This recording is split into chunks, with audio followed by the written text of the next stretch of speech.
এইটুকু ছেলে হয়ে আমাকে বিয়ে করতে রাজি হলি কেন? তুই কি পারবি আমার খরচ বহন করতে? না মানে আপু, আমি তো আর আপনাকে বিয়ে করতে এমনিতেই এমনিতে রাজি হইনি। আঙ্কেল বলল যে আপনাকে বিয়ে করলে আমাকে পড়ালেখা করাবে, আর কোনো টাকা পয়সা নিয়ে চিন্তা করতে হবে না, অনেক সুখে থাকতে পারবো, তাই রাজি হয়েছি। কি? তোর বয়স কত? কণ্ঠ শুনে তো মনে হচ্ছে বাচ্চা ছেলে। এই তো আগামীকালকে 18 বছর পূর্ণ হয়েছে। কি?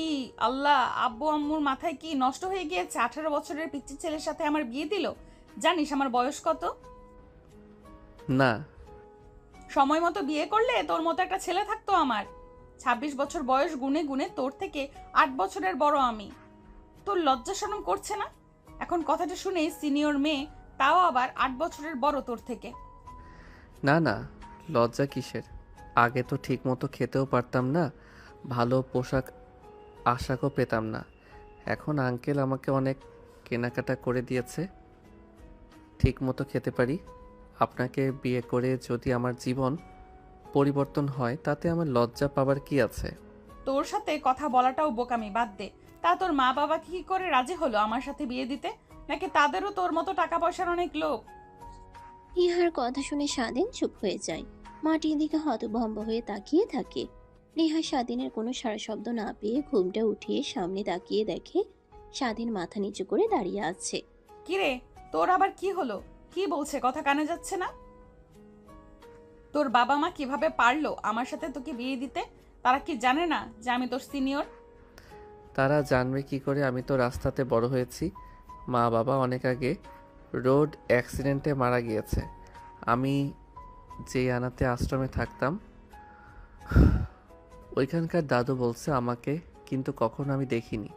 ছোট থেকে আলাদা আশ্রমে বড় হয়েছি। যখন অনাথ আশ্রমে অনুদান আর টাকা পয়সা আসা বন্ধ হয়ে গেল, দাদু মারা গেল, তার ছেলেরা এসে অনাথ আশ্রম ভেঙে সবাইকে তাড়িয়ে দেয়।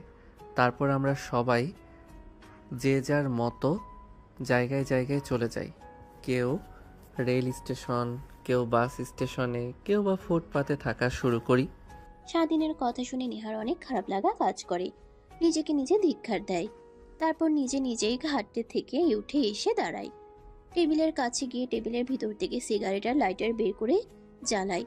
স্বাধীনের নাকে গন্ধ আসলে নেহার দিকে তাকিয়ে বলে, আপনি সিগারেট খান শুনেছি। মেয়েরা সিগারেট খায় না, ছেলেরা সিগারেট খায়। এখন তো দেখছি পুরো উল্টো। তার মানে মেয়েরাও সিগারেট খায়? তোরা যদি পারিস তাহলে মেয়েরা পিছিয়ে থাকবে কেন? সব খাই। আর একটা কথা, তোকে দেখে অনেক মায়া লেগেছে। ছোট থেকে রাস্তায় ফুটপাতে বড় হয়েছিস, তোকে বেশি কিছু করব না। আমাকে আমার মতো থাকতে দিবি, ইচ্ছা মতো চলবো, কোনো কথা বলবি না। যদি বলিস তাহলে এই বাড়ি থেকে বের করে দেব। আর তুই বড় না হওয়া পর্যন্ত প্রতিষ্ঠিত হয়ে তারপরে। তুই তোর মতো, আমি আমার মতো। তোর মতো পিছের সাথে সংসার করতে পারবো না আমি। ঠিক আছে আপু। আমার কথা শুনে তোর রাগ হচ্ছে না যে বললাম আমি তোকে স্বামীর অধিকার দেব না? না, রাগ হতে যাবে কেন? আমাকে পড়তে দিলে আর 3 বেলা খেতে দিলে আর থাকতে দিলেই হবে, স্বামীর অধিকার দিতে হবে না? তোর সাথে কথা বলাটা বোকামি। যা গিয়ে শুয়ে পড়তো। মাথা খাস না, এমনিতেই চিন্তাতে মাথা অনেক ঘুরছে। আচ্ছা, একটা কথা বলি। নেহা সিগারেটের ধোঁয়া ছেড়ে স্বাধীনের দিকে বাঁকা দৃষ্টিতে তাকায়। চোখের ইশারা দিয়ে হ্যাঁ বললে স্বাধীন বলতে লাগে, আপনি এখানে বসেন, আমি আপনার মাথায় তেল মালিশ করে দেই। আমার যখন মাথা ব্যথা করতো অনেক, তখন এই অনাথ আশ্রমের দাদুভাইটা আমার মাথায় তেল মালিশ করে দিত, আর মাথা ঘুরতো না। না, তা লাগবে না। যা তুই গিয়ে শুয়ে পড়। কথাটা বলে বাহিরের দিকে তাকিয়ে সিগারেট ফুঁকাতে লাগে। তক্ষুনি স্বাধীন পিছন থেকে এসে নেহার হাত ধরে নিচে বসিয়ে দেয়। মাথায় তেল মালিশ করে দিতে লাগে। নেহা অবাক হয়ে যায় স্বাধীনের কর্মকাণ্ড দেখে। রাগ হতে লাগে, কিন্তু অবশ্যই ভালো লাগলো। আর কিছু বলে না। আচ্ছা আপু, সিগারেটটা ফেলে দিবেন। আমার অনেক কষ্ট হচ্ছে, নিঃশ্বাস নিতে পারছি না ঠিক মতো। সিগারেটের গন্ধ আমি সহ্য করতে পারি না। এমন অভিনয় করেছিস যেন কখনো সিগারেট ছুঁয়েও দেখিসনি। নিঃশ্বাস নিতে পারছি না, যত সব ঢং। তোর কাজ কর, ভালো লাগছে অনেক। না, সত্যি বলছি। আর হ্যাঁ, আমি সিগারেট খাই না, একবেলা ঠিকমতো খাবার খেতেই পারি না, আবার খাবো সিগারেট। আর আমি আপনাকে বললাম না অনেক ভালো লাগবে, অনেক ধকল গেছে আপনার উপর দিয়ে। আজকের দিনটা আমি কখনোই ভাবতে পারিনি আঙ্কেল আমাকে নিয়ে এসে এমন কিছু করবে। বাট বুঝতে পারলাম না আঙ্কেল, আপনার মতো এত কোটি কোটি টাকার মালিকের মেয়ের সাথে আমার মতো সামান্য রাস্তার ছেলেকে বিয়ে দিল কেন? আমার মাথাতেও একই কথাই ঘুরপাক খাচ্ছে। বাবার এমন কি হলো যে তোর মতো রাস্তার ভিখারির সাথে বিয়ে দিল? কিছুই বুঝতে পারলাম না, নাকি বাবার মাথাটা পুরোটাই গেছে? যাই হোক, তুই মাথায় ভালোভাবে মালিশ করে দে, অনেক ভালো লাগছে। স্বাধীন নেহার মাথায় তেল মালিশ করে দিতে লাগে। এভাবে অনেকটা সময় পার হয়ে যায়। স্বাধীনের কথা মতো নেহা সিগারেট আর খায় না। অনেকটা সময়ে পার হয়ে গেলে হঠাৎ নেহা বলে ওঠে, তুই অনেক ভালো, তোর জায়গায় অন্য কোনো ছেলে থাকলে কখনোই এমন করতো না। রাস্তায় থাকা ছেলেরা তো অনেক খারাপ আর বাজে হয়, আর সেখানে তুই আমাকে সেবা করছিস। যাই হোক, তোকে কোনো চিন্তা করতে হবে না, বাবা বিয়ে দিয়েছে তোর সাথে, বাট কখনো স্বামীর অধিকার নিতে আসবি না আমার কাছে। তুই যত পড়াশোনা করতে চাস আমি তোকে করাবো। ধন্যবাদ আপু। আচ্ছা আপু, আমি এসএসসি পরীক্ষা দিয়েছি কালকে, আমাদের রেজাল্ট দিয়েছে। আমি এখনও দেখতে পাই নাই পাশ করেছি নাকি ফেল। মনে তো হয় ভালো কিছুই আসবে। প্লিজ একটু দেখে দিবেন মোবাইল দিয়ে, কিভাবে যেন দেখে। ও আচ্ছা তাই, তুই এখানে বস, আমি মোবাইল নিয়ে আসছি। কথাটা বলেই নেহা উঠে গিয়ে টেবিলের উপরে থেকে ফোন নিয়ে আসে। তারপর স্বাধীনের রেজাল্ট দেখার জন্য স্কোর করতে লাগে। তখন নেহা বলে ওঠে, তোর রোল নাম্বার আর রেজিস্ট্রেশন আর বোর্ড বল, আমি তোকে দেখিয়ে দিচ্ছি রেজাল্ট। মনে আছে তো নিশ্চয়ই? হ্যাঁ আছে তো, মনে থাকবে না কেন আবার? তারপর স্বাধীন রোল রেজিস্ট্রেশন বোর্ড বললে নেহার রেজাল্ট দেখিয়ে দেয়। নেহার রেজাল্ট দেখে চমকে ওঠে। অবাক হয়ে স্বাধীনের দিকে তাকায়। স্বাধীন ভয় পেয়ে যায়। তখন নেহার গম্ভীর কণ্ঠে বলতে লাগে, সত্যি কি তোর রোল রেজিস্ট্রেশন বলেছিস নাকি ভুল কারোটা বলে দিয়েছিস? অবশ্যই এখানে তো নাম স্বাধীন শেখ দেওয়া আছে, তার মানে তুই। হ্যাঁ আমারই হবে। আর কি হয়েছে আপু, এমন চমকে তাকিয়ে আছো আমার দিকে? তুই তো পুরো বোর্ডে দ্বিতীয় স্থান দখল করেছিস। কি? হ্যাঁ ঠিক বলছি, তাই তো অনেকটা অবাক হয়ে গিয়েছি। নেহা স্বাধীনের দিকে ফোন এগিয়ে দেয়। স্বাধীন ফোন নিয়ে ভালোভাবে দেখে কান্না করে দেয়। নেহা স্বাধীনের হাত থেকে ফোন নিয়ে কাঁধে হাত রেখে বলতে লাগে, কান্না করছিস কেন এইভাবে? এখন তো তোর হাসি খুশি থাকার কথা। পুরো বোর্ডের ভেতরে দ্বিতীয় নাম্বার স্থান দখল করেছিস তুই। তুই সামান্য কোনো স্টুডেন্ট না, বাট অনাথ আশ্রমে থেকেও কেউ এত ভালো রেজাল্ট করতে পারে, তোকে না দেখলে বিশ্বাসই হতো না আমার। আপু, আমার ওই দাদুটা অনেক ভালো ছিল। আমাকে কোনো কাজ করতে দিত না, পড়াশোনার জন্য সব সময় অনেক জোর দিত। বই কেনার কথা বললেই যেভাবেই হোক আমাকে এনে দিত ওই দাদু। তার জন্যই আজ এত কিছু। আল্লাহ তুমি দাদুটাকে বেহেশত নসিব করো। উপরের দিকে তাকিয়ে দীর্ঘ নিঃশ্বাস ফেলে কথাটা বলে স্বাধীন। নেহা তো স্বাধীনকে যতই দেখছে ততই যেন অবাক হয়ে যাচ্ছে। এই ছেলেটার মাঝে তো কিছু না কিছু লুকিয়ে আছে, যা তাকে এত করে তার দিকে টানছে আর ভাবাচ্ছে। দেখতে দেখতে আরো অনেকটা সময় পার হয়ে যায়। স্বাধীন আর নেহা একে অপরের সঙ্গে কথা বলতে বলতে যখন রাত 12টা বেজে যায়, অনেক ঘুম পায় স্বাধীনের। হামি পালাতে লাগে। যা, তোর অনেক ঘুম পেয়েছে, যা গিয়ে ঘুমা। আপু, আপনি ঘুম আসবেন না? আপনি এত ঘুম পেয়েছে মনে হয়। এত রাত জাগা ভালো না। আমাকে দাদু বলতো যত দ্রুত পারো এই বেলা ঘুমিয়ে যেও, সকালে যত দ্রুত পারো উঠে যেও, তাহলে মস্তিষ্ক আর মনস্তাপ ভালো থাকবে। হ্যাঁ চল, ঘুমাবো। আমারও ভালো লাগছে না তেমন একটা। কথাটা শুনে নেহা আর স্বাধীন দুজনেই উঠে পড়ে। তারপর ব্যালকনি থেকে রুমে চলে যায়। নেহা গ্লাস লাগিয়ে দেয়। স্বাধীন দাঁড়িয়ে থেকে নেহা স্বাধীনের সামনে পোশাক পরিবর্তন করতে যাবে, অমনি স্বাধীন চোখ বন্ধ করে বলতে লাগে, আপু কি করছো? আমি রুমে আছি, একটাবার দেখো। এভাবে কেউ পোশাক পরিবর্তন করে মানুষ থাকা সত্ত্বেও?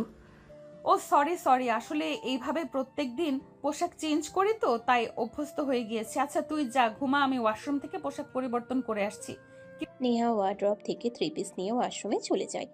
চেঞ্জ করে বাইরে এসে দেখে স্বাধীন এখনো দাঁড়িয়ে আছে মূর্তির মতো। রে, তোকে না বললাম যা গিয়ে ঘুমা, এখন এখানে দাঁড়িয়ে আছিস কেন মূর্তির মতো? না মানে আপু, এইখানে তো একটাই বেড, আর এক্সট্রা কোনো কাঁথা বালিশও দেখছি না যে ফ্লোরে বিছিয়ে ঘুমাবো। ওই সকালে যে শীত লাগে। আর ফ্লোরে ঘুমাতে হবে কেন? তোকে যা এত বড় খাট আছে, ঘুমা।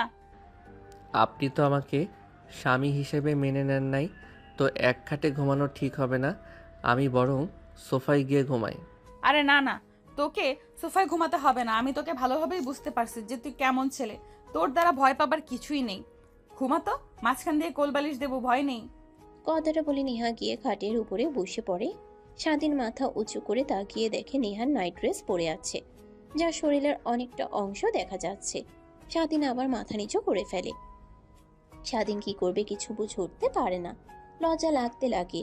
গুটি গুটি পায়ে খাটে গিয়ে কোলবালিশ মাঝখানে দিয়ে চোখ বন্ধ করে শুয়ে থাকে।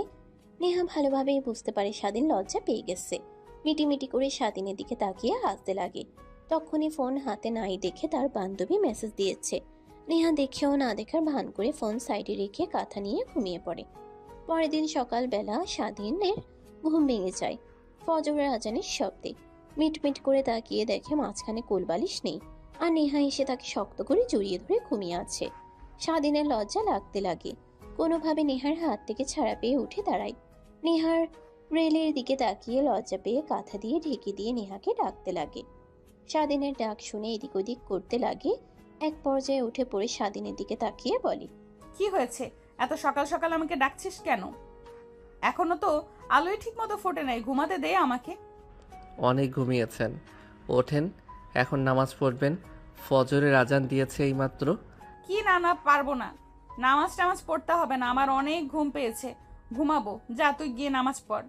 না, পড়তে হবে আপনাকে। ওঠেন বলছি, ওঠেন। কথাটা বলে স্বাধীন নেহার হাত ধরে টানতে লাগে। নেহা উঠে দাঁড়িয়ে পড়ে স্বাধীন চোখ নিচু করে তাকায়। নিজের দিকে তাকিয়ে স্বাধীনের দিকে তাকিয়ে মিটিমিটি করে হাসতে লাগে। এসব পরে কেউ রাতে ঘুমায়? যান তো, চেঞ্জ করে আসেন আর অজু করে আসেন, নামাজ পড়ব। মানে আমি কিভাবে যে তোকে বলি বুঝতে পারছি না। আপু, এত মানে করতে হবে না। কি বলবেন বলেন। মানে আমি তো নামাজ পড়তে জানি না, আর কখনো পড়া হয়নি। ছোট থেকে আমার মতো আমি চলাফেরা করেছি, মা বাবার কথা মতো শুনে। মা অনেকবার বলেছে কিন্তু কোনো কথাই শুনিনি, তাই পারি না। তুই পড়, আমি দেখি। না, আমি আপনাকে শিখিয়ে দিচ্ছি, চুপচাপ দেখেন, তাহলেই ঠিক বুঝতে পারবেন। তারপর স্বাধীন নেহার সব দেখিয়ে দিতে লাগে। ঠিক মতো দেখে ওয়াশরুমে চলে যায়, পোশাক পরিবর্তন করে বাহিরে আসে। জায়নামাজ নেই, মানে? ফ্লোরে ফেলে যার উপরে বসে নামাজ পড়ে তার কথাই বলছি। ও ওইটা, ওয়েট, আমি দেখছি। মা নামাজ পড়তে বসার রুমে ওই ওয়ার্ড্রোবের ভেতরে আছে। তুই দাঁড়া, আমি এক্ষুনি নিয়ে আসছি। কথাটা বলেই নেহা নিচে নেমে যায়, দেখে তার মা বসে তসবিহ গুনছে। নেহার মা যেন এক প্রকার ভূত দেখার মতো চমকে ওঠে। ঠিক আছিস তুই? তোর কিছু হয়নি তো? আজ এত সকালে তোকে তো কখনোই কোনো দিন দেখিনি যে সকাল 12টা 11টা না হওয়া অবধি ঘুম থেকে উঠে না। আজ এত সকালে 4টার সময় উঠে গেছিস। উঠেছি কি আর সাদে এত কথা বলতে পারবো না। তুমি যে নামাজ পড়তে যার উপরে দাঁড়িয়ে, ওইটা দাও তো দুইটা। ও, যাই নামাজ? আচ্ছা দাঁড়া, দিচ্ছি। বাট কি করবি তাও দুইটা দিয়ে? কি আর করব, তোমরা যার সাথে বিয়ে দিয়েছো ঘুমাতে দেয়নি, উঠিয়ে নামাজ পড়ার জন্য ডাকছে। নেহার কথা শুনে নেহার মা মিটিমিটি করে হাসতে লাগে। নেহাকে জায়নামাজ দিলে সোজা তার রুমে চলে যায়। সারাদিন নিয়ে পেরে দেয়। তারপর নেহাকে সবকিছু দেখিয়ে দিতে লাগে। তারপর দুজনে নামাজ পড়া শেষ করে স্বাধীন মোনাজাত ধরলে নেহা অবাক হয়ে যায়। স্বাধীন চোখের ইশারায় দিতেই নেহা মোনাজাত করে। তারপর জায়নামাজ উঠিয়ে উঠতে যাবে, অমনি নেহা হাত ধরে বসে বলতে লাগে, আন্টি, নামাজ যেহেতু পরে কোরআন শরীফ আছে, আপু প্লিজ যাবে কোরআন শরীফ নিয়ে আসবেন, অনেক দিন হলো পড়া হয় না। আর কেন যেন রাগ হতে লাগে, কিন্তু নিজের রাগকে কন্ট্রোল করে নেয়। তারপর রুমের বাইরে চলে আসে। নিজে নিজে মনে মনে নেহা বলতে লাগে আর নিচে নামতে লাগে। নেহা, তোর কি হয়েছে? তুই একটা পিচ্চি ছেলের কথা মতো চলছিস, যেখানে তোর মা বাবার কথাই চলতি না, কোনো কিছুই শুনতি না, নিজের স্বাধীনতা মতো চলতি। আর এখন কিনা তুই ছোট ছেলের মতো সকালে ঘুম থেকে উঠলি, নামাজ পড়লি, আর এখন আবার কোরআন শরীফ আনতে যাচ্ছিস। এইসবই ভাবতে লাগে। নিচে নেমে কোরআন শরীফ নিয়ে রুমে চলে আসে। স্বাধীনকে দিলে স্বাধীন বের করে পড়তে লাগে। নেহা ব্যালকনিতে চলে যায়। স্বাধীনের মধুর কণ্ঠে কোরআন শরীফ তেলাওয়াত করা দেখে নেহা স্বাধীনের কাছে এসে থেকে শুনতে লাগে মনোযোগ দিয়ে। অনেকটা সময় পর স্বাধীন কোরআন শরীফ বন্ধ করে জায়নামাজ উঠিয়ে রেখে দেয়। নেহা গিয়ে খাটে বসে থাকে। স্বাধীন ব্যালকনিতে গিয়ে শহরের মনোরম সকালের পরিবেশটা উপভোগ করতে লাগে। নেহা এসে পাশে দাঁড়ায়। তখনই স্বাধীন নেহাকে উদ্দেশ্য করে বলতে লাগে, আপু, কফি খাবেন? এই সকালে বেলকনিতে দাঁড়িয়ে কফি খেতে অনেক ভালো লাগবে। স্বাধীনের কথা শুনে নেহা বুককে তাকিয়ে বলতে লাগে, আচ্ছা সত্যি করে বলতো, তুই আসলে কি রাস্তাতে থাকা অনাথ আশ্রমে থাকা ছেলে নাকি অন্য কিছু? পরীক্ষাতে এত ভালো রেজাল্ট করেছিস, এখন আবার বলছিস কফি খেতে ভালো লাগে এই সকালের পরিবেশে? তোকে দেখে কেন যেন সন্দেহ জাগছে আমার মনে। ও আমার যদি মা বাবা বেঁচে থাকতো আর যদি বড় ঘরের ছেলে হতাম, তাহলে কি আপনার বাড়িতে এসে আপনাকে বিয়ে করে ঘর জামাই থাকতাম? মানে অনেক দিন সকালে নামাজ পড়ে আমি কফি নিয়ে ছাদে যেয়ে খেতাম। সবাইকে ফাঁকি দিয়ে দাদু দেখতো না, দাদু দেখলেও অনেক বকা দিত। কফি কেনার টাকা কোথা থেকে পাই? বাট স্কুলের ফ্রেন্ডরা আমাকে অনেক টাকা দিত। আমি গরিব দেখে আমার পড়াশোনা করার জন্য, বই খাতা কলম কেনার জন্য ইভেন স্যার ম্যামরাও দিত। ওই টাকা দিয়ে কফি কিনতাম, লেখাপড়ার জন্য খাতা কিনতাম। আচ্ছা, হ্যাঁ আচ্ছা, আপনি এখানে দাঁড়ান, আমি যাচ্ছি, কফি করে নিয়ে আসি। স্বাধীন রুম থেকে বের হয়ে যায়। নিচে নেমে দেখে নেহার মা কিচেন রুমে কি যেন করছে। স্বাধীনকে দেখে নেহার মা বলতে লাগে, বাবা, তুমি কিচেন রুমে এত সকালে কি করবে? মানে আন্টি, কফি বানানোর জন্য এসেছি। নেহা আপু আর আমি খাবো। নেহার মা হাসতে লাগে আর মনে মনে এই ভাবতে লাগে, যাই হোক, এই ছোট্ট ছেলেটাই নেহাকে যদি ঠিক করতে পারে, আমাদের দ্বারা তো আর কোনো কিছু সম্ভব হলো না। আন্টি কোথায় কি রেখেছেন? আমাকে দেখিয়ে দেন, আমি পারবো। না, তুমি একটু বসে থাকো, আমি কফি করে দিচ্ছি, তারপর তুমি নিয়ে যেও। স্বাধীন জোর করতে লাগে। স্বাধীনের জোরাজুরিতে নেহার মা স্বাধীনকে সবকিছু দেখিয়ে দেয়। স্বাধীন 3 কাপ কফি বানিয়ে একটা নেহার মাকে আরো 2টা রুমে নিয়ে যায়। দেখে নেহা ব্যালকনিতে দাঁড়িয়ে চোখ বন্ধ করে আছে। তখন নেহার সামনে কফি রাখতেই চোখ মিটমিটিয়ে তাকিয়ে কফির মুখ দেখে এক প্রকার চমকে ওঠে। স্বাধীনের হাত থেকে কফি নিয়ে একটা চুমুক দিতেই অবাক হয়ে স্বাধীনের দিকে তাকায়। বাহ, তুই তো অনেক ভালো কফি বানাতে পারিস রে। হ্যাঁ, বললাম না যে আমি অনেক ভালো পারি কফি বানাতে। কথাটা বলেই স্বাধীন কফি খেতে লাগে আর চারিপাশটা উপভোগ করতে লাগে। নেহা কফির মগে চুমুক দিচ্ছিল আর একবার করে স্বাধীনের দিকে তীক্ষ্ণভাবে তাকাচ্ছিল। স্বাধীন নেহার দিকে তাকাতেই চোখে চোখে হলে নেহা চোখ সরিয়ে স্বাধীনকে উদ্দেশ্য করে বলে, তোকে দেখে আর 5টা ছেলের মতো লাগে না? রাস্তায় অনুদাস রুমে যারা বড় হয়েছে তাদের তো দেখতে এরকমটা না। তোকে দেখতে অনেক হ্যান্ডসাম, যে কেউ দেখে বলবে বড় ঘরের সন্তান তুই। আপু, হাসালে তুমি। আমি মোটেও অতটা সুন্দর নই। আরহাম যে দাদুর কাছে বড় হয়েছি অনাথ আশ্রমে, তিনি আমাকে অনেকবার বলেছিল যে আমাকে কিনা যারা রেখে গিয়েছে তারা অনেক প্রভাবশালী ছিল, আরও অনেক অনেক টাকার মালিক ছিল। বাট কেন আমাকে তারা নিজেদের কাছে না রেখে অনাথ আশ্রমে রেখে গিয়েছে সেটা জানে না। মাঝে মাঝে লোকগুলো অনাথ আশ্রমে আসতো, অনেক টাকা দিয়ে যেত আমাকে দেখভাল করার জন্য। কিছু বছর যাবার পর নাকি তারা আর আসে না, আমার খোঁজ নেয় না, টাকাও দেয় না। তারপর থেকেই দাদুই আমাকে দেখাশোনা করতো আর 5টা ছেলেদের মতো। বাট সবার থেকে আমাকে অনেক বেশি ভালোবাসতো। ও আচ্ছা তাই? বল, বাট একটা কথা সত্যি করে বলতে হবে, তুই অনেক ভালো, তুই কফি বানাতে পারিস। চল, অনেক সময় হয়েছে, নিচে যাই। তারপর স্বাধীন আর নেহা দুজনে নিচে চলে আসে। নেহার বাবা মেয়ে কত দেখে পুরো চমকে উঠে পত্রিকাটা টেবিলের উপর রেখে দিয়ে নেহা স্বাধীনের দিকে তাকিয়ে থাকে। নেহার বাবার এক ধ্যানে তাকিয়ে থাকতে দেখে নেহার মা সেদিকে দৃষ্টিপাত করে দেখে স্বাধীন আর নেহা আসছে। নেহার মা বেরিয়ে নেহার বাবাকে উদ্দেশ্য করে বলতে লাগে, তুমি একটা কাজের কাজ করেছো। এই ছেলেকে কোথা থেকে পেলে? ছেলেটার মাঝে তো জাদুর ক্ষমতা কিছু আছে। না হলে তোমার যে মেয়ে যদি বদমেজাজি, যাকে একটা কথা বললে কখনো শুনতো না, সে মেয়েকে কিনা আজকে সকালে উঠিয়েছে, আমি কখনোই বিশ্বাস করিনি। ভয় পেয়ে গিয়েছিলাম। আবার নামাজ পড়ার জন্য নামাজ নিয়ে গিয়েছিল। কি সত্যি? হ্যাঁ, তাই বলে আর কি, আমি তো ভেবেছিলাম যে তোমার মেয়ে কখনোই মেনে নেবে না ছেলেটাকে, যে কি অবস্থা করে তা না দেখি পুরোটাই উল্টো। দেখো দুজনে কিভাবে হেসে হেসে কথা বলে আসছে, অনেক ভালো লাগলো দেখে। তাদের দুজনের কথা বলার মাঝে নেহা আর স্বাধীন এসে খাবার টেবিলে বসে পড়ে। নেহার মা স্বাধীন আর নেহাকে খাবার সার্ভ করতে লাগে। খাবার খাচ্ছিল এমন সময় নেহা তার বাবাকেও উদ্দেশ্য করে বলে, বাবা জানো স্বাধীন কি করেছে? ওকে দেখে তো ভেবেছিলাম সাধারণ একটা ছেলে যে কিনা ফুটপাতে রাস্তায় বড় হয়েছে, বাট জানো ও ঢাকা বোর্ডে দ্বিতীয় স্থান অর্জন করেছে এসএসসি পরীক্ষায়। নেহার কথা শুনে নেহার বাবা আর মা দুজনই চমকে ওঠে। নেহার বাবা নিজেকে সামলিয়ে বলতে লাগে, একদম বাবার মতো হয়েছে, সব বিষয়ে জিনিয়াস। নেহার বাবার কথা শুনে সবাই নেহার বাবার দিকে ড্যাব ড্যাব করে তাকিয়ে থাকে। স্বাধীনের হাত থেকে খাবার পড়ে যায়। নেহার বাবা ভেবাচেকা খেয়ে যায়, কথা ঘুরানোর জন্য বলতে লাগে, তোরা এভাবে তাকিয়ে আছিস কেন? আমার বন্ধুর ছেলে A+ পেয়েছে, আমার বন্ধু ছোট থেকে A+ পেয়ে এসেছে, তাই আর কি বললাম যে একদম বাবার মতো হয়েছে। আমি ভেবেছি কি আমাদের কলেজে ওকে ভর্তি করিয়ে এতে আমাদের কলেজের নাম আরো বৃদ্ধি পাবে। ওর মতো ভালো একটা স্টুডেন্ট ভর্তি হলে অবশ্যই। হাতটা তুই যা ভালো বুঝিস, তোর স্বামী তুই কি করবি না করবি তুই জানিস। ওর নামে আমার সয় সম্পত্তি সব লিখে দিয়েছি, একটু পর উকিল সাহেব আসবে, সব শুধু সই করে দিলেই হয়ে যাবে। কি?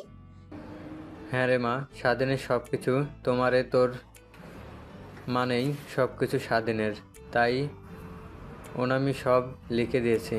কি তুমি রাস্তার 2 টাকার ছেলেকে কোটি কোটি টাকার সম্পত্তি লিখে দিয়েছো আমাকে বাদে? তার মানে কি আমার থেকে তোমাদের কাছে এই রাস্তার 2 টাকার ছেলে বড়? আরে মা, ভুল বুঝছিস কেন?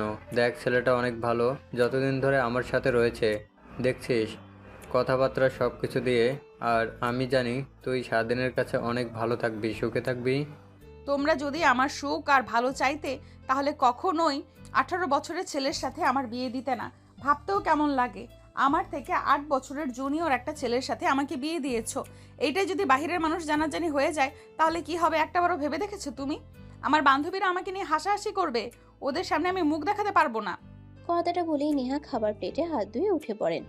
নেহার বাবা সেদিকে কোনো তোয়াক্কা না করে মনের মতো করে খেতে লাগে। নেহার মা আর স্বাধীন দুজনে অবাক হয়ে তাকিয়ে থাকে। তখনই পাশ থেকে নেহার মা বলে, কি দরকার ছিল মেয়েটাকে শুধু শুধু রাগিয়ে দেওয়া? কই রে, রাগিয়ে দিলাম, যা সত্যি তাই তো বললাম। কি মানে, তুমি সত্যি স্বাধীনের নামে তোমার সয় সম্পত্তি সব লিখে দিয়েছো? হ্যাঁ, আর এটা নিয়ে দ্বিতীয়বার আমাকে প্রশ্ন করবে না তুমি। ভালো করে জানো আমি কারোর কথায় কৈফিয়ত দিতে একদমই পছন্দ করি না। আমার যা ভালো হয়েছে তাই করেছি, আর আমি জানি আমি যা করি তা কখনোই ভুল কিছু হয় না। তারপরেও আঙ্কেল, আপনি কাজটা ঠিক করেননি, কারণ নেহা আপু আপনার মেয়ে, তাকে রেখে আমি অন্য একজনের ছেলে, আমার মা বাবার পরিচয় নেই, আমাকে রাস্তা থেকে উঠিয়ে নিয়ে এসে নেহা আপুর সাথে বিয়ে দিয়েছেন। এটাই অনেক কিছু, উল্টো আবার আপুকে সব কিছু লিখে না দিয়ে আমাকে নিয়ে লিখে দিয়েছেন। এখানে তো যে কোনো মেয়ে হলেও রাগ হওয়ার কথা। বাদ দাও তো ওর কথা, এমনিতেই সব ঠিক হয়ে যাবে। নেহার মা অবাক হয়ে যায় নেহার বাবার কর্মকাণ্ড আর কথার ধরন দেখে। স্বাধীন কিছু না বলে চুপচাপ খেয়ে টেবিল থেকে উঠে নেহার রুমে যাবে কিনা ভাবতে লাগে। অন্যদিকে নেহার মা স্বাধীন উঠে চলে যেতে দেখে নেহার বাবার কাছে এগিয়ে এসে বলে, তুমি কি করেছো? একটা বারো ভেবেচিন্তে কাজ করেছো? সামান্য একটা ছেলেকে এত কিছু দিয়েছো, ও যদি লুপ সামলাতে না পারে সবকিছু দখল করে নেয়, আমাদের যদি রাস্তায় নামিয়ে দেয়, তখন কি হবে? পাগল হয়ে গেছো নাকি তুমি? ওকে আমি চিনি, ওর রক্তকে আমি চিনি, জানি কখনোই আমার সাথে গাদ্দারি করবে না, কারণ ও রক্ত সততার রক্ত দ্বারা গড়া। আর এটা জানি যে তোমার মেয়ে কি একমাত্র ভালো করতে পারলে ওই পারবে, তাছাড়া অন্য কেউ দেখেছো একদিনের ব্যবধানে নেয়া কতটা চেঞ্জ হয়ে গিয়েছে? যেই মেয়ে কিনা দুপুর না হওয়া অবধি ঘুম থেকে উঠতো না, সে সকালে উঠে নামাজ পড়ছে, তাহলে ভাবো আর কিছুদিন গেলে কতটা পরিবর্তন হবে। তা জানি না, বাট কি বলতে তুমি? তুমি স্বাধীনকে চেনো? নেহার বাবা বাঁকা একটা হাসি দিয়ে নেহার মার দিকে তাকায়। নেহার মা আর কিছু জিজ্ঞেস করার সাহস পায় না। অন্যদিকে স্বাধীন নেহার রুমে যাবে কিনা ভাবতে লাগে। দরজার সামনে দাঁড়িয়ে ভেবে নেহার রুমে ঢুকে দেখে নেহা ব্যালকনিতে দাঁড়িয়ে সিগারেট ফুঁকাচ্ছে। স্বাধীন কি করবে ভেবে খুঁজে পায় না। গুটি গুটি পায়ে নেহার পাশে গিয়ে দাঁড়ায়। নেহা পাশে তাকিয়ে স্বাধীনকে দেখে ওর কলার চেপে ধরে মুখের উপরে সিগারেটের ধোঁয়া ফেলে দিয়ে বলতে লাগে, কুত্তার বাচ্চা, তোকে অনেক ভালো ভেবেছিলাম, কিন্তু তুই তো আমার বাড়িতে এসে আমার বাবা মাকে তোর হাতে নিয়ে নিলি। আমার বাবা আমাকে বিশ্বাস না করে তোকে তার সম্পত্তি সব লিখে দিয়েছে। তার মুখ তখন বাবার মুখের দিকে তাকিয়ে তোকে বিয়ে করতে রাজি হওয়াটাই আমার ভুল হয়েছিল। কে জানতো যে ওইটাই আমার কাল হয়ে দাঁড়াবে। জানোয়ারের বাচ্চা, তোকে আজকে আমার হাত থেকে কে বাঁচাবে? আমার সম্পত্তি সব তুই ভোগ করবি, তাই না? দাঁড়া দেখাচ্ছি। প্লিজ আপু, রাগান্বিত হবেন না।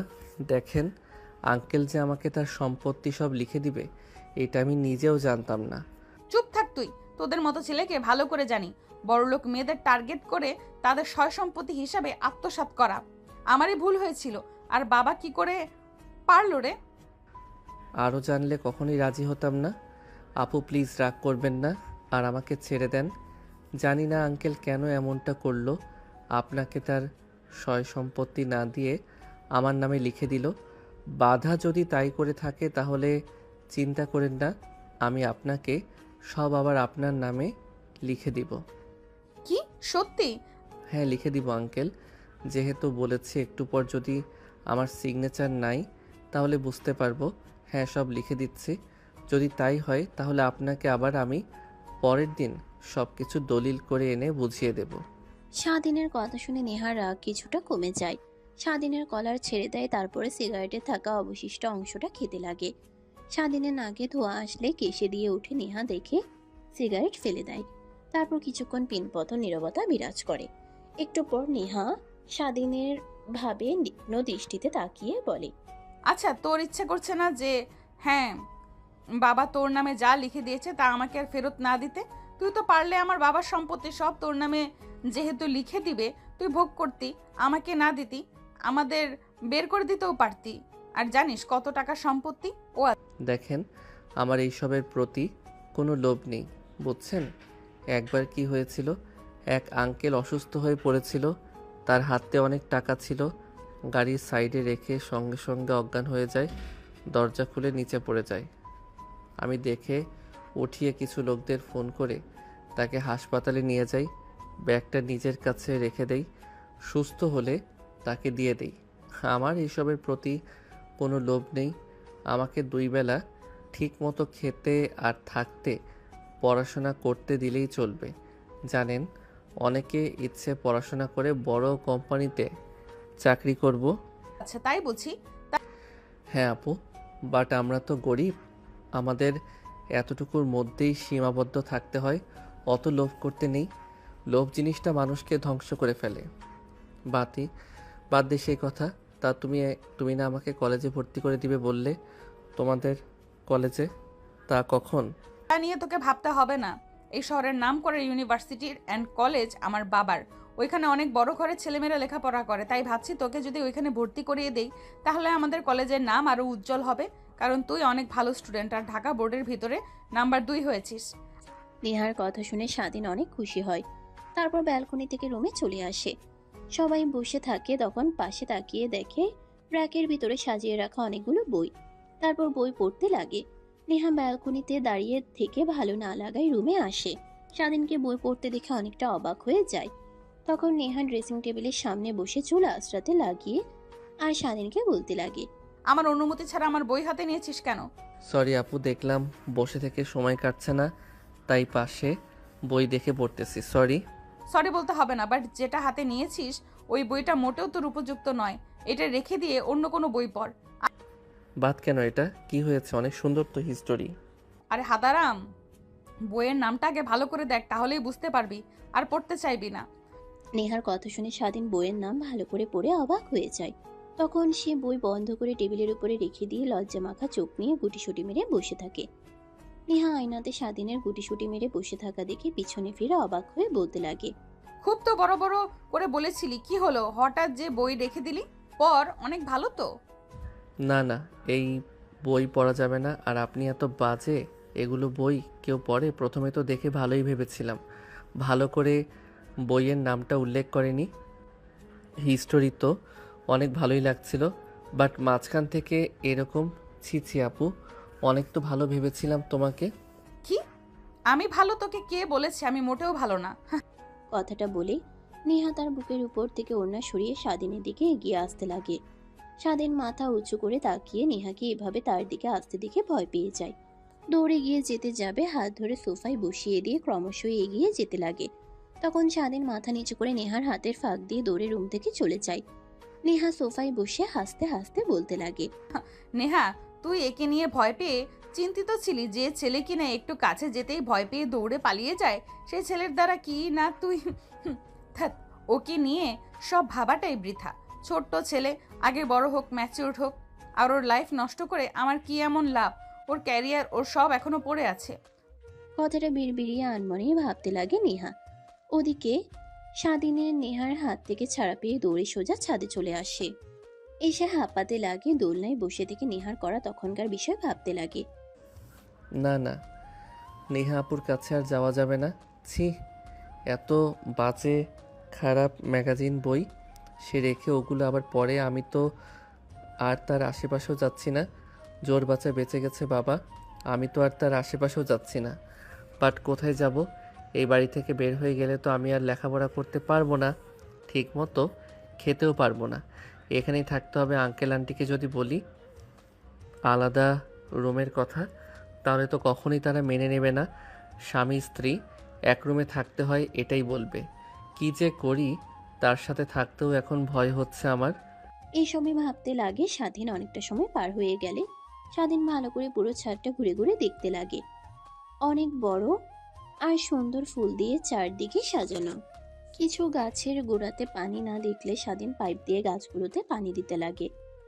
স্বাধীন পানি দিচ্ছিল, হঠাৎ পিছন থেকে কেউ ডাক দিতেই স্বাধীন সেদিকে তাকিয়ে দেখে নেহা পাইপ স্বাধীনের সাথে ঘুরে উঠলে নেহা সম্পূর্ণ ভিজে যায়। স্বাধীন ভয় পেয়ে পাইপ ফেলে দেয়। নেহা রেগে গম্ভীর কণ্ঠে স্বাধীনকে উদ্দেশ্য করে বলে, তুই কি করলি? এটা আমাকে ভিজিয়ে দিলি কেন? সরি সরি আপু, আসলে আমি বুঝতে পারিনি।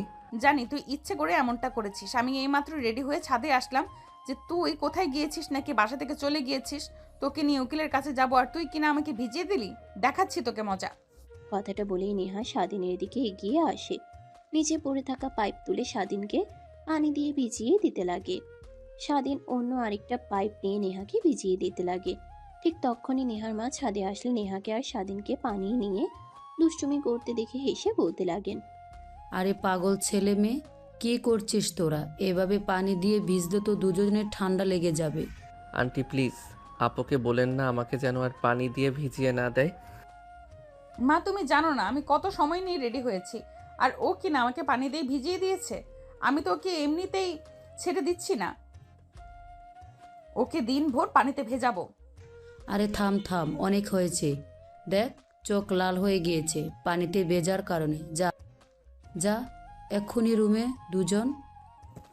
মা, বলার জন্য একমাত্র তুই বেঁচে গেলি, না হলে তোকে আজকে আমার হাত থেকে কেউ বাঁচাতে পারতো না, কেউই না।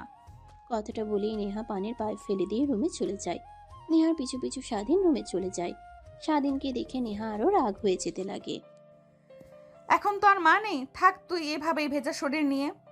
আপু এমনিতেই অনেক ভেজা হয়ে গিয়েছে, ঠান্ডা লেগে যাবে আমার। আবার একটু পানিতে ভিজলেই জ্বর এসে যায়। প্লিজ না। আর সরি, আমি দেখে ভিজিয়ে দেইনি। পিছন থেকে হঠাৎ কেউ ঢাকায়, আমি ঘুরতেই পাইপের সাথে ঘুরে যাই, বুঝতে পারিনি তুমি ভিজে যাবে। তো যাই হোক, এখন এত কিছু বলে কোনো লাভ নেই। আমি যা বলছি তোকে তাই করতে হবে। কথাটা বলে নেহা যে স্বাধীনের দিকে যেতে লাগে, স্বাধীন দৌড়ে ওয়াশরুমে চলে যায়। দরজা আটকাতে যাবে নেহা, হাত দিয়ে ধাক্কা দিতেই স্বাধীন সরে যায়। নেহা তাল সামলাতে না পেরে স্বাধীনের উপরে পড়ে যায়। নেহার মাথা দেয়ালে লাগতে যাবে, অমনি স্বাধীন হাত দিয়ে সেভ করে নিজের উপরে নিজেকে ফ্লোরে ফেলে দেয়। নেহা স্বাধীনের উপরে পড়ে যায়। স্বাধীনের মাথায় কিছুটা ব্যথা পেলেও নেহার চোখ বন্ধ করে ফেলে। একটু পর মিটমিট করে তাকিয়ে দেখে স্বাধীনের উপর শুয়ে আছে। রেগে স্বাধীনকে থাপ্পড় দিয়ে কলার চেপে ধরে উঠিয়ে দাঁড় করাই বলে, তার বাচ্চা, তোকে কি বলেছি কানে যায়নি? বললাম যে দাঁড়িয়ে থাক যতক্ষণ না আমি ওয়াশরুম থেকে আসছি, আর দৌড়ে তুই চলে এসেছিস ওয়াশরুমে। সরি আপু। সরি বলতে হবে না, এসে যখন পড়েছিস তখন তুই আগে ফ্রেশ হ। আপনি তো অনেকটা ভিজে গিয়েছেন, আপনার ঠান্ডা লাগবে। এর থেকে আসেন দুজনে একসাথে গোসল করি। স্বাধীনের কথা শুনে নেহা পিছনে ঘুরে রাগী দৃষ্টিতে তাকায়। স্বাধীন দাঁত বের করে হিহি করে হাসতে লাগে। কি বললি তুই? তোর সাথে আমি গোসল করব তাই না? তোকে দেখাচ্ছি। আরে আপু, আমার কি দোষ? তোমার ওই বইটাতেই তো লেখা আছে যে স্বামী স্ত্রী আর গার্লফ্রেন্ড বয়ফ্রেন্ড দুজন একসাথে গোসল করলে মনের মধ্যে এক অন্যরকম ভালো লাগে, তাই তোমাকে বললাম। দাঁড়া, তোর গোসল তোকে দেখাচ্ছি। আমার সাথে একসঙ্গে গোসল করবি তাই না? আর যত সব নষ্টের গুড় ওই বইটা, ওয়েট দেখাচ্ছি। নেহা ঝাড়ু নিয়ে স্বাধীনকে মারতে এগিয়ে আসে। স্বাধীন দরজা আটকে দেয়। দরজার ওই পাশ থেকে নেহা বলতে লাগে, দাঁড়া, দরজা লাগিয়ে কোনো লাভ হবে না, তোকে তো বের হয়ে আসতেই হবে, তখন দেখাবো মজা। দরজার ওই পাশ থেকে নেহা কথাটা বলে স্বাধীন ভিতর থেকে ভয়ে ডিক খুলতে লাগে।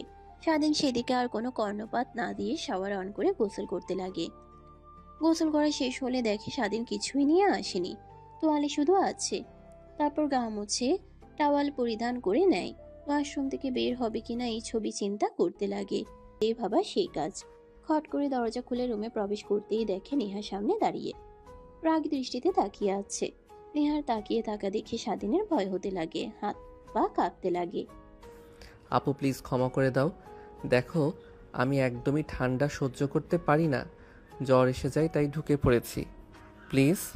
তোর প্লিজের গুষ্টির তুষ্টি, কুত্তার বাচ্চা। তোর তোর মতো ছোট লোকদের বাবা বাড়িতে থাকতে দিয়েছে, তার মানে এই না যে তুই সব কিছু নিজের মতো করে বহন করবি।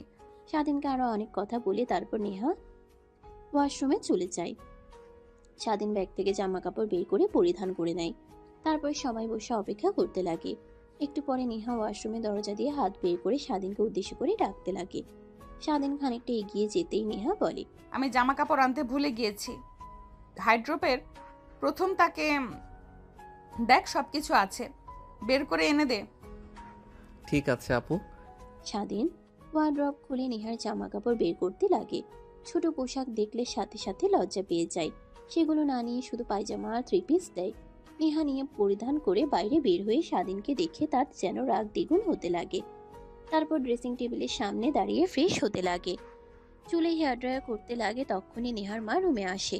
নেহাকে উদ্দেশ্য করে বলে, কিরে, তোদের গোসল করা হলো?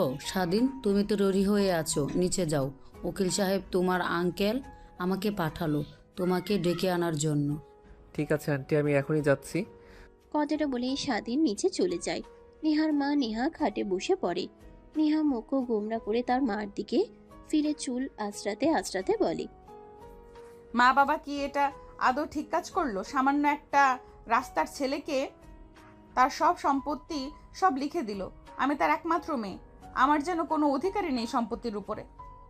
দেখ মা, তুই তো তোর বাবাকে চিনিস কেমন, সে যা করে সব বুঝে শুনেই করে।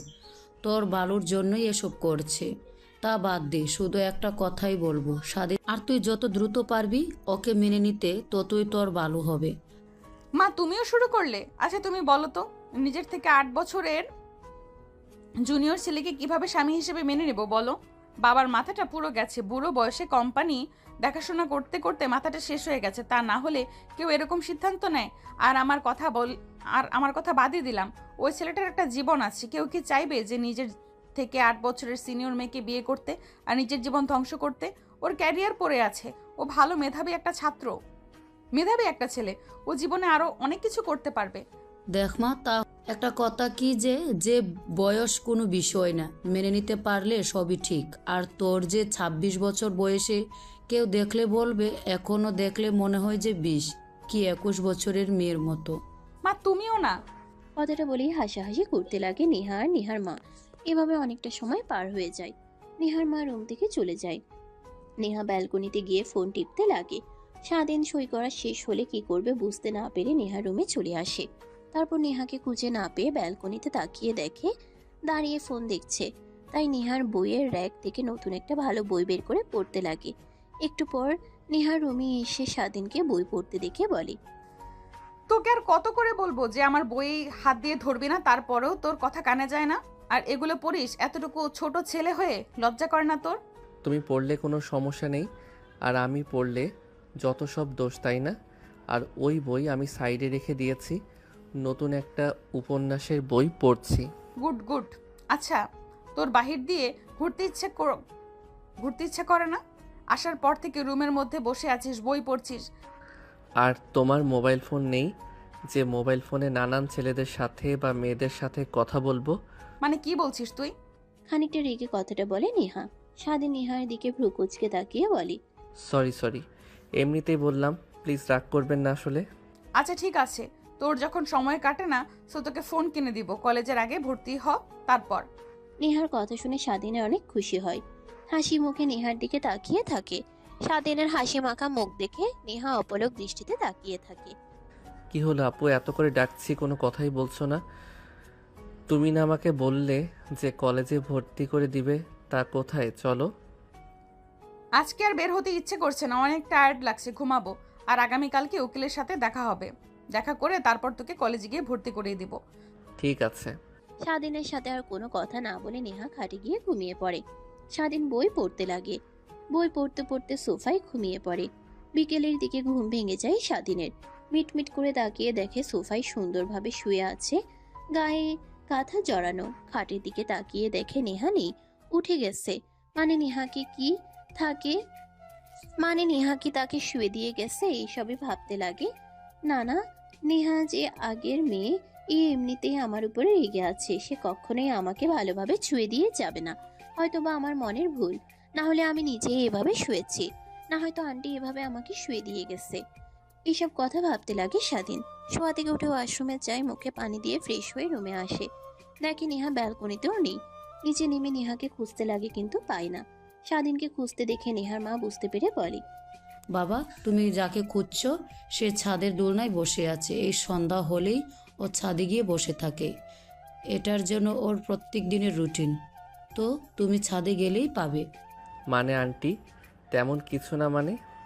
এত মানে করতে হবে না, আমি তেমন কিছুই মনে করিনি। আর যাও তো উপরে। ছাদে নিচে আর অপেক্ষা না করে সিঁড়ি সোজা উপরে চলে আসে। ছাদে গিয়ে দেখে নেহা ব্যালকনিতে বসে থেকে আকাশের দিকে তাকিয়ে আছে, আর কি যেন আনমনেই ভাবছে। স্বাধীন গিয়ে দোলনার পাশে বসে পড়ে। নেহা ধ্যান ভেঙে যায়। তাকিয়ে স্বাধীনকে দেখে ওর যেন রাগ মাথায় উঠে যায় হঠাৎ। তুই এখানে কি করছিস? আর তোর সাহস তো কম না। এইখানে সাহসের এমন কি আছে আপু? ভালো লাগছিল না রুমে বসে থেকে, আর একা একা বোর হচ্ছিলাম, তাই তোমার সাথে আসলাম আড্ডা দেবার জন্য। আর তুমি কি না এমন করছো? কথাটা বলেই চুপচাপ হয়ে যায় স্বাধীন। মুখ গোমরা করে অন্যদিকে ফিরে তাকিয়ে থাকে। স্বাধীনের বাচ্চা মুখখানা দেখে নেহার মুড নিমিষেই ঠিক হয়ে যায়, হাসতে লাগে। স্বাধীন নেহার দিকে ফিরে নেহার হাসি মাখা মুখের দিকে অপলকভাবে তাকিয়ে থাকে। এভাবে ছাদে দুজনে বসে থেকে অনেকটা সময় পার হয়ে গেলে রুমে চলে যায়। দেখতে দেখতে দিনটা পার হয়ে যায়। রাত হলে দুজনে ঘুমিয়ে পড়ে। সকাল হলে স্বাধীন জোর করে নেহাকে উঠিয়ে নামাজ পড়ে দুজনে ব্যালকনিতে বসে কফি খায়। এভাবেই চলতে লাগে দিন। দেখতে দেখতে স্বাধীনের কলেজ শুরু হয়। নেহা আর স্বাধীন দুজনে একসঙ্গে কলেজে যাওয়ার জন্য রেডি হয়ে যায়। নেহা রেডি হয়ে পিছনে তাকিয়ে স্বাধীনকে দেখে তো পুরো ফিদা হয়ে যায়।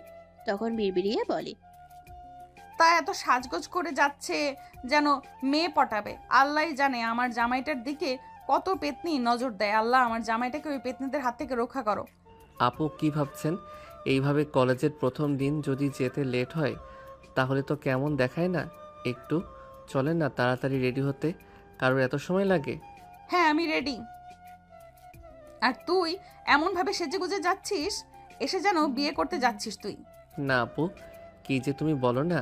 আঙ্কেলের তো এগুলো কিনে দিল, আর আমাকে দিয়ে বলল যে আমি যেন এগুলো পরে কলেজে যাই, তাই তো পড়লাম।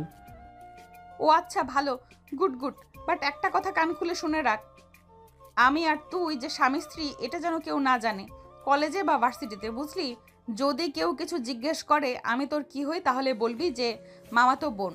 আমি একই কথা বলবো তোকে, ফুপাতো ভাই। ঠিক আছে আপু। কথাটা বলে নেহা ব্যাগ কাঁধে নিয়ে রুম থেকে বের হয়ে যায়। স্বাধীন নেহার পিছু পিছু যেতে লাগে। গাড়িতে গিয়ে বসলে নেহা গাড়ি স্টার্ট দিয়ে কলেজের উদ্দেশ্যে রওনা হয়। প্রায় 20 মিনিট পর একটা বিশাল কলেজের ভিতরে গাড়ি নিয়ে আসে। সারাদিন প্রথম দিন দেখে অবাক না হলেও আজকে যেন অবাক হয়ে যায়।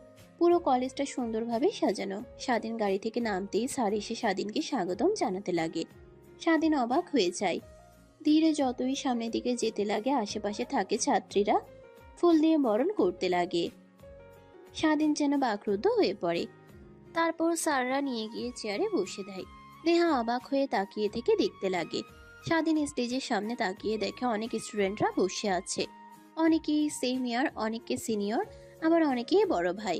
তারপর বেশ কিছু স্যার বক্তব্য দেয়। তারপর হঠাৎ একটা স্যার মাইক হাতে নিয়ে বলতে লাগে, তোমাদের অনেকের হয়তোবা নজর পড়েছে যে আমাদের পাশের চেয়ারে বসে থাকা ছেলেটার দিকে। হ্যাঁ, ছেলেটার নাম স্বাধীন। তোমরা তাকে সামান্য ছেলে মনে করো না। আমাদের কলেজে গর্ব, কারণ এর মতো ব্রিলিয়ান্ট স্টুডেন্ট আমাদের কলেজে লেখাপড়া করতে আসাটা আমাদের জন্য অনেক গর্বের বিষয়। স্বাধীন এইবার এসএসসি পরীক্ষাতে বাংলাদেশের ভিতরে ঢাকা বোর্ডের 3য় স্থান দখল করেছে, যেটা কিনা অনেক কষ্টসাধ্য কার চাহিদার ফল। স্যারের কথা শুনে সবাই অবাক হয়ে তাকিয়ে থাকে। স্যারের কথা শেষ হলে হাততালি দিতে লাগে। সবার সাথে পরিচয় করে দেওয়া শেষ হলে যে স্যার রুমে চলে যায়, স্বাধীন তার ক্লাসরুমে চলে যায়। অনেকেই ফ্রেন্ড হতে আসে, স্বাধীন সবার সাথে করে। তখন একটা মেয়ে এসে স্বাধীনের পাশে বসে কথা বলতে লাগে, হ্যান্ডশেক করতে লাগে। স্বাধীনের গায়ের উপর বারবার উঠে পড়তে লাগে। তখন নেহা স্বাধীনের ক্লাসের সামনে দিয়ে যেতে গিয়ে তাকিয়ে স্বাধীন আর মেয়েটাকে এতটা কাছে আসতে দেখে অনেকটা রাগ হয়, কিন্তু নিজের রাগকে কন্ট্রোল করে দীর্ঘ নিঃশ্বাস ফেলে তার ক্যাম্পাসে চলে আসে। দেখতে দেখতে কলেজ শেষ হয়ে যায়। স্বাধীন বাহিরে নেহার গাড়ির সামনে দাঁড়িয়ে থেকে নেহাকে আসার জন্য অপেক্ষা করতে থাকে। প্রায় 5 মিনিট পরে নেহা তার সাথে আরো কিছু ফ্রেন্ড সবাই একসঙ্গে গাড়ির দিকে এগিয়ে আসে। স্বাধীনকে দেখে নেহার বান্ধবীরা এগিয়ে এসে বলে, নেহা, এই ছেলেটা তোর গাড়ির কাছে এগিয়ে এসে কি করছে? আরে তোদের তো বলতে ভুলে গিয়েছি, এর নাম স্বাধীন, তোরা তো জানিসই। আর হচ্ছে আমার ফুফাতো ভাই, আমাদের বাসায় থাকে, ওখান থেকে লেখাপড়া করছে। ও আচ্ছা, ভালো ভালো। এত ভালো স্টুডেন্ট নিশ্চয়ই রিলেশন কর্নার সিঙ্গেল। স্বাধীন কি বলবে যেন কিছুই ভাষা খুঁজে পায় না, মাথা দিয়ে হাঁ ইশারা করে। নেহার এগিয়ে গিয়ে যায়, নিজেরা কি কন্ট্রোল করে বলে, ওই তোরা কি শুরু করলি? ও আমার থেকে কমপক্ষে 8 বছরের 9 বছরের ছোট, আর তুই কিনা এসব জিজ্ঞেস করছিস ওর কাছে? এতদিন পরে সবাই একত্র হলাম, বলছে চল তোদেরকে রেস্টুরেন্টে নিয়ে গিয়ে খাওয়াবো, আবার তোরা এসব উল্টাপাল্টা কথা বলছিস। আরে কই, কি বলেছি? এমনিতেই জিজ্ঞেস করলাম আর কি। আচ্ছা চল চল। তারপর সবাই গাড়িতে উঠে বসে। স্বাধীন কি করবে যেন কিছুই বুঝে পায় না, মূর্তির মতো দাঁড়িয়ে থাকে। নেহা গাড়িতে উঠতে গিয়ে স্বাধীনের দিকে ফিরে বলে, মূর্তির মতো এখানে দাঁড়িয়ে না থেকে গাড়িতে এসে বস। তুই তো আর চিনিস না আমাদের বাসা, রাস্তায় হারিয়ে যাবি। এরপর থেকে আমাদের সাথে চল, চল আমাদের সাথে রেস্টুরেন্টে। স্বাধীন কিছুই বলে না। নেহার কথা মতো গাড়ির সামনে এসে বসে। নেহা গাড়ি স্টার্ট দিয়ে রেস্টুরেন্টের দিকে যেতে লাগে। নেহার বান্ধবীরা অনেকে অনেক কথা স্বাধীনকে জিজ্ঞেস করলে স্বাধীন তার উত্তর দিতে লাগে। একটু পর রেস্টুরেন্টের সামনে গিয়ে নেহা গাড়ি দাঁড় করায়। ছবি রেস্টুরেন্টে গিয়ে খাবার খেতে লাগে। খাওয়া দাওয়া শেষ করে নেহা তার বান্ধবীদেরকে তাদের বাড়িতে নামিয়ে দিয়ে আসে। সোজা তার বাসায় চলে যায়। স্বাধীন তার আর নেহার রুমে গিয়ে পোশাক পরিবর্তন করতে লাগে। তখনই রেহা রুমে প্রবেশ করে স্বাধীনকে এমন অবস্থায় দেখে চিৎকার দিতে যাবে, অমনি স্বাধীন গিয়ে তার হাত দিয়ে নেহার মুখ চেপে ধরে। আরে পাগল হয়ে গেছে নাকি আপু? এভাবে চিৎকার দিলে আন্টি আসবে, আর এসে যদি আমাকে এই অবস্থায় দেখে তাহলে কি ভাববে বলেন তো? আর সরি, আমি ভেবেছিলাম আপনার রুমে আসতে এখন অনেক লেট হবে, তাই। পাগল নাকি তুই? কেউ মেয়ে এইভাবে ওপেন চ্যালেঞ্জ করে? যা সামনে থেকে যা। স্বাধীন ওয়াশরুমে চলে যায়। ফ্রেশ হয়ে বাইরে বের হয়। নেহা স্বাধীনের দিকে তাকিয়ে বলে, এই শোন, তোকে যে আমি এত করে বলেছিলাম তুই আমার বান্ধবীদের সাথে কথা বলিস না, তারপরেও তুই আমার কোনো কথাই না শুনে ওদের সাথে হাসিভাবে কথা বললি কেন? আমার কথা মতো চললে তোকে কিন্তু এই বাড়ি থেকে বের করে দিব। নেহার কথা শুনে স্বাধীন মিটিমিটি করে হাসতে লাগে। নেহার রাগ যেন দ্বিগুণ হয়ে যায়। স্বাধীনের কাছে এগিয়ে এসে কলার চেপে ধরে দেওয়ালের সঙ্গে লাগিয়ে বলে, আমার কথা কি তোর শুনে হাসি মনে হচ্ছে নাকি? না না আপু, কি যে বলেন না। ওই, আমি তোর কিসের আবহাওয়া? আমি তোর বিয়ে করা বউ। কথাটা বলে নিজের জিহবায় নিজে কামড় দেয়। স্বাধীন হাসি দেয় হাসা দিনকে। কথাটা বলে নিজের জিহবায় নিজে কামড় দেয়। স্বাধীন হাসি দেয় হেসে স্বাধীনকে ছেড়ে দিয়ে আর কোনো কথা না বলে ওয়ার্ড্রপ থেকে 3 পিস বের করে ওয়াশরুমে চলে যায় ফ্রেশ হওয়ার জন্য। ফ্রেশ হয়ে বাহিরে এসে দেখে স্বাধীন বসে থেকে বই পড়ছে। নেহা এসে চুল হেয়ার ড্রায়ার করতে লাগে। আর মাঝে মাঝে আয়নাতে স্বাধীনের দিকে তাকিয়ে দেখতে লাগে। এভাবে কেটে যায় একটা বছর। তোকে যে কি করে বলি আমি বুঝতে পারছি না রে। বাট এই বছর পরে তো ভার্সিটি থেকে বের হয়ে যাব, তো তোকে বলা ছাড়া আর কোনো উপায় নেই রে। তোর যে ফুফাতো ভাই আছে না, স্বাধীন না কি যেন নাম, ওকে আমার অনেক পছন্দ হয়েছে রে, প্রথম দিন দেখার পর থেকেই। আই থিঙ্ক আই লাভ হিম। কিরে, তোর মাথাটা কি পুরোটাই গেছে নাকি? ও আমাদের থেকে 7-8 বছরের ছোট হবে। ছোট ভাইয়ের চোখে দেখ, আর তুই কিনা বলছিস? আরে বাদ দে তো, ছোট বড় এগুলো এখন আর সমাজ কিছুই দেখে না। যদি দুজনের মত থাকে তাহলে ছোট আর বড় সম্পর্কের পূর্ণতা পায়, বুঝলি? আমি তোকে ভালোবেসেছি, আর তুই তো আমার সম্পর্কে ভালো করেই জানিস আমি যা চাই তা যেভাবেই হোক হাসিল করি। দেখ, তোর মাথাটা পুরোটাই গেছে, বুঝলি? এসব উল্টাপাল্টা চিন্তা বাদ দে তো। তখনই স্বাধীনের কলেজ শেষ হয়। নেহাকে দাঁড়িয়ে থাকতে দেখে স্বাধীন নেহার দিকে এগিয়ে এসে বলে, আপু, তুমি এখানে দাঁড়িয়ে আছো আর তোমাকে কোথা দিয়ে না খুঁজছি। চলো, বাড়ির সবাই যাব, নাকি তোমার যেতে লেট হবে? না না, চল, আমিও যাব বাসাতে। চল, তোকে নিয়ে একসাথে যাই। আরে নিয়ে যাবি যা, একটু দাঁড়া না, আমি কথা বলি। তোর মাথা নষ্ট হয়ে গেছে, না হলে কেউ এভাবে কথা বলতো না। স্বাধীন, তুই চল তো, ওর সাথে তোকে কোনো কথা বলতে হবে না। কথাটা বলে নেহা চলে যেতে লাগে। নেহার বান্ধবী স্বাধীনের হাত ধরে ফেলে কিস করতে যাবে, অমনি নেহা এসে স্বাধীনকে তার বান্ধবীর হাত থেকে সরিয়ে নিয়ে এসে ঠাস ঠাস করে থাপ্পড় লাগিয়ে দেয়। স্বাধীন সহ আশপাশে থাকা সবাই অবাক হয়ে তাকিয়ে থাকে। নেহার বান্ধবী যেন হাত ভঙ্গ হয়ে যায় নেহার কাণ্ড কারখানা দেখে। স্বাধীন 2 হাত দিয়ে গাল চেপে ধরে। তোকে এত কিছু বলছি আমার সাথে আসার জন্য, তা না এসে যেই মেয়ে পেয়েছিস অমনি লুচ্চাদের মতো দাঁড়িয়ে আছিস, আবার কিসও করছিস। এই, তোর কি পুরো মাথাটাই গেছে? ও ছোট, তারপরেও তুই কিনা ওর সাথে জোর করে। আর আমি তো বললাম ওকে আমি পছন্দ করি, ভালোবাসি, ওকে বিয়ে করব।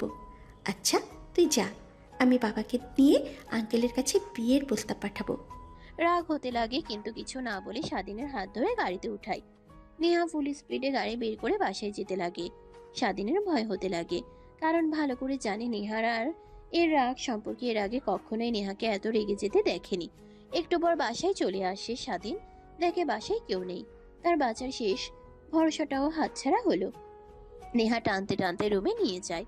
দরজা লাগিয়ে দিয়ে পিছন ফিরে নেহা তার বুকের উপর থেকে ওড়না সরিয়ে দেয়, 3 পিস খুলে ফেলে। স্বাধীন চোখ বন্ধ করে ফেলে। নেহা এগিয়ে স্বাধীনের কাছে এগিয়ে এসে বলে, এখন চোখ বন্ধ করছিস কেন? তখন তো ঠিকই কিস করতে যাচ্ছিলি। আমি তোর বিয়ে করা বউ, আর আমাকে এইভাবে দেখতে তোর লজ্জা করে চোখ বন্ধ করে রেখেছিস। আপু, এত রেগে গিয়েছেন কেন? আর আপনি তো আমাদের বিয়ে মেনে নেন নাই, সে তো আবার রিয়েক্ট করে কি আছে? আমি যার সঙ্গে সে তার সঙ্গে। বাকি কথা বলতে না দিয়ে নেহা স্বাধীনের কলার চেপে ধরে তার দিকে টেনে নিয়ে এসে কিস করতে লাগে। কিস করতে করতে স্বাধীনকে নিয়ে খাটের উপরে পড়ে যায়। স্বাধীন অবাক হয়ে যায়। স্বাধীনের কোনো রেসপন্স না দেখে নেহা ছেড়ে দিয়ে হাঁপাতে হাঁপাতে বলে, কি হলো, চুপ হয়ে গেলি যে? তখন তো ঠিক সামনের দিকে এগিয়ে যাচ্ছিলি। আমি নাটকলে তো আমি না তাকালে তো ঠিকই সব করে ফেলতি। স্বাধীনকে কিছু বলতে না দিয়ে নেহা স্বাধীনের উপরে উঠে পড়ে। স্বাধীনের ঘাড়ে, কোমরে, কপালে, বুকে অনবরত কিস করতে লাগে। স্বাধীনকে মাতাল করে দিতে লাগে। স্বাধীনের পর্যায়ে তাল সামলাতে না পেরে নেহার সঙ্গে রেসপন্স করতে লাগে। এভাবে প্রায় 1 ঘন্টা পর স্বাধীন ক্লান্ত হয়ে নেহার উপরে শুয়ে পড়ে। নেহা স্বাধীনের মাথায় হাত বুলাতে লাগে। স্বাধীনের ধ্যান ভেঙে গেলে নেহার উপর থেকে উঠতে যাবে, নেহা শক্ত করে জড়িয়ে ধরে। কি করছেন? প্লিজ ছেড়ে দেন। এখন আপনি আমাকে কাছে টেনে নিয়েছেন, হয়তোবা আপনার বান্ধবী কাছে আসতে নিয়েছিল। এটা দেখে রেখে যখন আপনার রাগ কমে যাবে তখন আমাকে আবার উল্টাপাল্টা কথা বলবেন। আরে না, তা বলবো না, আমি তো তোকে ভালোবাসি। নেহার মুখ থেকে ভালোবাসি কথাটা শুনে স্বাধীন যেন নিজের কানকে বিশ্বাস করতে পারছে না। ভালোবাসেন মানে? তোর মতো জুনিয়র হ্যান্ডসাম ছেলের প্রেমে না পড়ে কি আর থাকা যায়? বাট আমি চাচ্ছিলাম তোর লেখাপড়া শেষ হোক, তখন তোকে মনের কথা খুলে জানাবো। এখন জানালে হয়তো বা তুই সবসময় আমাকে নিয়ে পড়ে থাকবি, তাই বলতে চাচ্ছিলাম না। কিন্তু যখন দেখলাম তুই আমার বান্ধবীর দিকে ধীরে ধীরে এগিয়ে যাচ্ছিস, তখন নিজের কন্ট্রোল করতে না পেরে সবার সামনে থাপ্পড় মেরেছি। প্লিজ আমাকে ক্ষমা করে দিস। আরে না, আমি কিছুই মনে করিনি। যাই হোক, একটা থাপ্পড়ের জন্য তো নিজে আমাকে ভালোবাসেন কথাটা প্রকাশ করলেন। নেহা মাথা দিয়ে হাই ইশারা করে তারপর আবার বলতে লাগে, বিশ্বাস কর, অনেক ভালোবেসে ফেলেছি তোকে। প্লিজ আমাকে ছেড়ে অন্য কারো কাছে যাস না। আমিও তো ভালোবেসে ফেলেছি। আমি তো আর সরি একটা কথা আপনার কাছে লুকিয়েছি। কি? কিভাবে যেন আমাদের বিয়ের কথা আপনার বান্ধবী জেনে যায়, আমাকে অনেক ফোর্স করে। আমি রাজি হই, সব বলে দেই আপনার আর আমার সম্পর্কের কথা। সে তারপরেই বুদ্ধি দেয় আমাকে। আমি বুদ্ধি অনুযায়ী কাজ করি। কি? আমাকে বলদ বানানো, তাই না? দাঁড়া, তোকে দেখাচ্ছি। কথাটা বলে নেহা স্বাধীনের উপরে ঝাঁপিয়ে পড়ে। আবার দুজনে হারিয়ে যায় ভালোবাসার এক অতল গভীরে।